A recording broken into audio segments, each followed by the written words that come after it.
Hello ವೃಷಭ ರಾಶಿ, April month ಹೇಗಿದೆ ನಿಮ್ಮ ಲೈಫಲ್ಲಿ ನೋಡೋಣ. ಏಪ್ರಿಲ್ ಮಂತ್ಗಾಗಿ ನಿಮ್ಮ ಲವ್ ಲೈಫ್ ತುಂಬಾ ಬ್ಯಾಲೆನ್ಸಿಂಗ್ ಆಗಿರುತ್ತೆ. ಹಾಗೆಯೇ ನೀವು ಏಂಜಲ್ಸಲ್ಲಿ ತುಂಬ ಬಿಲೀವ್ ಮಾಡ್ತೀರಾ ಅಂತ ಅನಿಸುತ್ತೆ. ಏಂಜಲಿಕ್ ನಂಬರ್ ನಿಮಗೆ ಕಾಣಿಸ್ತಿರ್ಬೋದು, ಟ್ವಿನ್ ನಂಬರ್ ನಿಮಗೆ ಕಾಣಿಸ್ತಿರ್ಬೋದು, ಮಿರರ್ ನಂಬರ್ ನಿಮಗೆ ಕಾಣಿಸ್ತಿರ್ಬೋದು.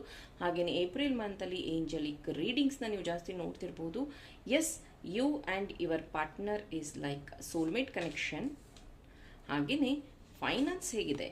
ಫೈನಾನ್ಸ್ ವಿಷಯದಲ್ಲಿ 50-50 ಅಂತಲೇ ಹೇಳಬಹುದು. ಆದಷ್ಟು ಉಳಿತಾಯದ ಕಡೆ ಗಮನ ಕೊಡಿ. ನೀವು ಇನ್ವೆಸ್ಟ್ ಮಾಡಿರುವಂಥ ಹಣದಲ್ಲಿ ಅಷ್ಟೇನು ಲಾಭ ಸಿಗ್ತಿಲ್ಲ, ಬದಲಿಗೆ ಯಾರಿಗಾದರೂ ಹಣ ಕೊಡೋ ಬದಲು ಯೋಚನೆ ಮಾಡಿ ಅಂತ ಹೇಳ್ತೀನಿ. ಇನ್ನು ಓವರ್ ಆಲ್ ಏಪ್ರಿಲ್ ಮಂತಲ್ಲಿ ವಾವ್ ಅಂತ ಹೇಳಬಹುದು. ನಿಮಗಾಗಿ ಯಾವುದಾದ್ರೂ ಕ್ರಿಸ್ಟಲ್ನ ಪರ್ಚೇಸ್ ಮಾಡುವಂಥದ್ದಿದೆ, ನೀರಿರುವಂತಹ ಜಾಗದಲ್ಲಿ ಟ್ರಾವೆಲ್ ಮಾಡುವಂಥದ್ದಿದೆ, ನಿಮಗೋಸ್ಕರ ನೀವು